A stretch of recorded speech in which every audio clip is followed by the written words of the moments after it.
ठीक है। एक हमारे पास होता है तरंग दैर्ध्य,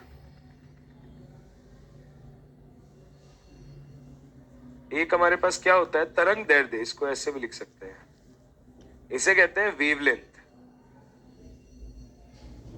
ठीक है जी, और इसे ऐसे रिप्रेजेंट किया जाता है लैम्डा। और इसी प्रकार अगला होता है आवृत्ति।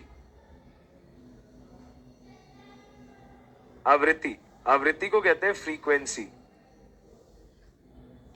इसे ऐसे रिप्रेजेंट करते हैं, इसे बोला जाता है एन यू, न्यू। ठीक है बेटा, इसे क्या कहा जाता है न्यू, एन यू। ठीक है जी। एक चीज और होती है तरंग संख्या, इसे इंग्लिश में कहा जाता है वेव नंबर, और इसे बोलते हैं हम ये न्यू बार। इसे हम क्या बोलते हैं न्यू बार। हमने बोला शिखर होता है क्रेस्ट, गर्त होता है ट्रॉफ, तरंग दैर्ध्य होता है वेवलेंथ, आवृत्ति होती है फ्रीक्वेंसी, तरंग संख्या होती है वेव नंबर।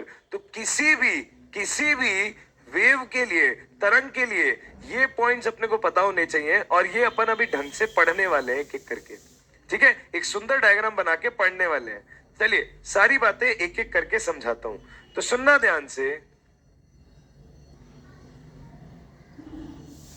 मैं एक तरंग अगर बनाने की कोशिश करूं तो ऐसे एक तरंग बना दी मैंने, देखो तो ऐसे एक तरंग बना दी मैंने, बहुत बढ़िया। अगर ये तरंग बना दी है तो ध्यान से देखिएगा, ये जो टॉप वाले पॉइंट है इन्हें कहा जाता है शिखर। ठीक है, या हम कहते हैं क्रेस्ट।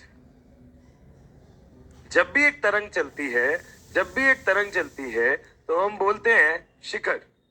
ठीक है, या श्रृंग भी बोलो, जो तुम्हें बोलना है, बट हम शिखर बोल देंगे। ठीक है, या क्रेस्ट बोल दो। चलो, ये जो तुम्हारा नीचे वाला पॉइंट है इसे कहा जाता है ट्रफ, या हम बोल देंगे गर्त।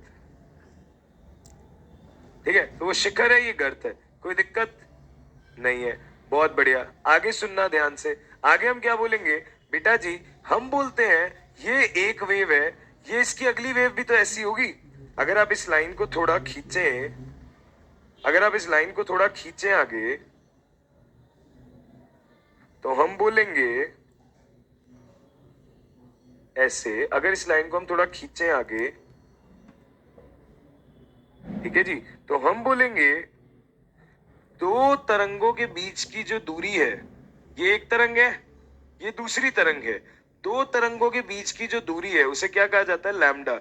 या दो शिखर या दो गर्तों के बीच की जो दूरी है उसे क्या कहा जाता है लैम्डा। आप ऐसे ध्यान रखिए कि दो शिखर या श्रृंग, जो भी बच्चे बोल रहे हैं, और दो गर्त, उनके बीच की जो दूरी होती है वो क्या कहलाती है लैम्डा कहलाती है, जिसे आप क्या कहते हो तरंग दैर्ध्य कहते हो। ठीक है, क्लियर है। वो दूरी है तो उसकी यूनिट क्या हो जाएगी मीटर या सेंटीमीटर। ठीक है, हम और भी यूनिट यूज करते हैं, एंगस्ट्रॉम, नैनोमीटर, पिकोमीटर, सब पढ़ेंगे, पर ये बेसिक। ठीक है जी, पक्का, ओके। अगर ये समझ में आता है, अगला पॉइंट आता है आवृत्ति। अगला पॉइंट क्या आता है आवृत्ति। अगर मैं आवृत्ति की बात करता हूं तो हम बोलते हैं, सपोज करो ये पॉइंट है,